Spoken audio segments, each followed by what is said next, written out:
Hi mga momshies! For today's video, samahan niyo ako maglakad dito sa park. Wala naman tayong ginagawa, so dapat talaga maglakad-lakad tayo dahil malapit na tayong manganak. Dapat lagi tayong active. Kasi hindi na nag-work ang momshi nyo dahil naka-maternity leave na kasi ako, so wala na ako masyadong activities. And speaking of maternity leave mga momshi, dito sa Canada, ang magandang benefits ng mga buntis ay pwedeng mag-maternity leave ng 1 year or 18 months. O diba, ang saya kasi matagal mong makakasama at maaalagaan ng baby.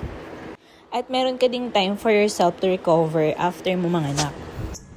Pauwi na ako mga mamshi at tingnan nyo naman may nakita akong bird na color red. Ano kaya ibig sabihin nun? So after 30 minutes, andito na ako sa bahay namin. Sinalubong ako ni AB. Dumaan din pala ako sa tindahan, bumili ako ng dates, maganda daw kasi yan to induce labor. At dahil nagutom na ang buntis, kakain na ako. Ito yung lunch ko guys, paksiw na bangus, ang sarap! Fast forward mga momshi dahil nag-crave ang buntis sa coffee, ayan gumagawa ako ngayon ng iced coffee.